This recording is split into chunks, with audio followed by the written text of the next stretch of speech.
नमस्कार पिलाମାନେ ଆଜି ଆମେ ଶିଖମା କୋଣ ଓ କୋଣର ମାପ ବିଷୟରେ ପହିଲା ପଢମା ରେଖାଖଣ୍ଡ କାଣେ ତ ପିଲାମାନେ ଚିତ୍ରକେ ଦେଖ କ ଆଉ ଖ ଯେନ୍ ଡଟ୍ ଡଟ୍ ଲାଇନ୍ ଯାଇଛେ ସେଟା ହচ্ছে କାଣା ଗୋଟେ ଗୋଟେ बिंदु बोली कर धरिनी से बिंदु के जदि आमे जोग करमन तो हमको काना क आउ ख बोली कर गोटे रेखाखंड सीधा लाइन टे दिसबा तो सेटा कहसु आमे काना क ख रेखाखंड तो इथुरु आमे जानला जे एर गोटे रेखाखंडटा असंख्य बिंदु मानकर समाहार के नेकरी गठित है आउ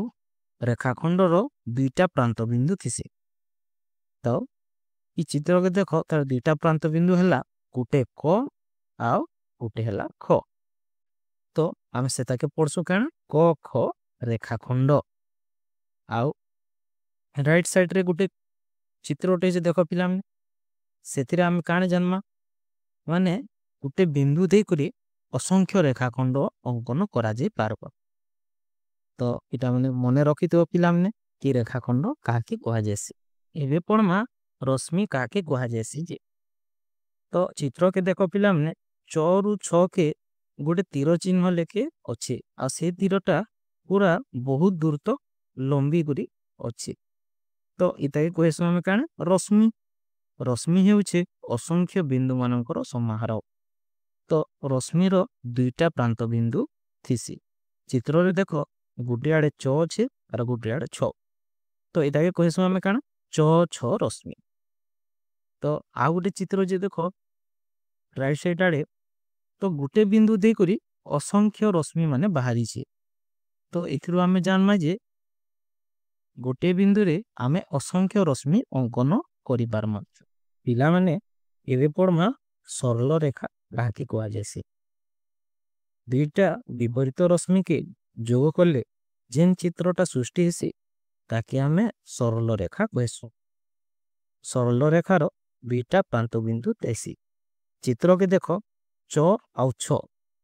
ई दुईटा बिंदु दे करी मात्र गोटिए सरल रेखा अंकन करि पारम आउ सरल रेखा हो जे असंख्य बिंदु मानकर समाहार तो राइट साइड आड़े चित्र अच्छे देख पिला माने से गोटे बिंदु दे करी बहुत सारा सरल रेखा अंकन होइछे एथु आमे जानमा गोटे बिंदु दे करी असंख्य सरल रेखा अंकन करा जाय पारबो एबे जानना कोन काके कहा जायसी पिला माने चित्र के देखो क ख रश्मि आ क ग रश्मि गोटे बिंदु रे जोग करी करी गोटे कोणा सृष्टि करूछन दुईटा रश्मिर साधारण बिंदु होचे क आ क के कहमा आमे काना शीर्ष बिंदु बोली करी क ख आ क ग दुईटा अलगा अलगा बाहु बोली करी इठाने आमे कहमा क रो नाम होचे काना पिला माने ग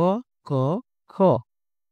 आउ क के आमे डिग्री एककरे मापसु प्रोट्रैक्टर साहाय्य रे पिला माने एबे जानमा प्रोट्रैक्टर विषय रे प्रोट्रैक्टर आमे कोण मापबार लगी व्यवहार करसु प्रोट्रैक्टर साहाय्य रे आमे 0 डिग्री रु नै करी 180 डिग्री पर्यंत कोण मापसु तो ई डिग्री अनुसार कोण होचे 3 प्रकार उटे हला सूक्ष्म कोण 2 नंबर समकोण 3 नंबर स्थूल कोण तो प्रोट्रैक्टर रे देखो 0 नै करी 90 डिग्री 90 डिग्री रु नै करी 180 डिग्री पर्यंत कोणर माप माने देछे सूक्ष्म कोण जेन कोणर परिमाण 0 डिग्री रु नै करी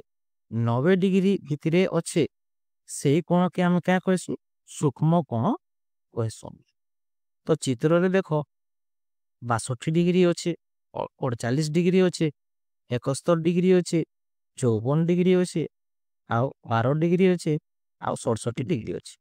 ए माने सब होचन गोटे गोटे सूक्ष्म कोण समकोण जेन कोणर परिमाण पूरा पूरी समान 90 डिग्री से कोण के हमें क्या कहसु समकोण तो चित्र रे देखो सबु कोणर परिमाण काना अच्छे 90 डिग्री तो एही तीन चित्र सबु काना गोटे गोटे समकोण स्थूल कोण जेन कोणर परिमाण 90 डिग्री रु अधिक किंतु 180 डिग्री रु कम थिसी से कोण के हमें स्थूल कोण बोली करी कहसु तार उदाहरण माने हैला 116 डिग्री एटा होचे गुटे स्थूल कोण 112 डिग्री रो कोण ये होचे काना स्थूल कोण 168 डिग्री ये भी होचे गुटे स्थूल कोण 94 डिग्री 105 डिग्री सब इथाने काना गुटे गुटे स्थूल कोण। धन्यवाद पिला माने वीडियो के पूरा लास्ट तक देखलो। तो ये वीडियो रे हमें जानला रेखाखंड रश्मि सरल रेखा कोण का के कोआ जेसी आउ कोण केते प्रकार। तो पिला माने आउरी एंता वीडियो देखवा लगे हेले लाइक सब्सक्राइब करो आउ केन टॉपिक ऊपर जदी वीडियो आनमा तो कमेंट करो। थैंक यू पिला माने।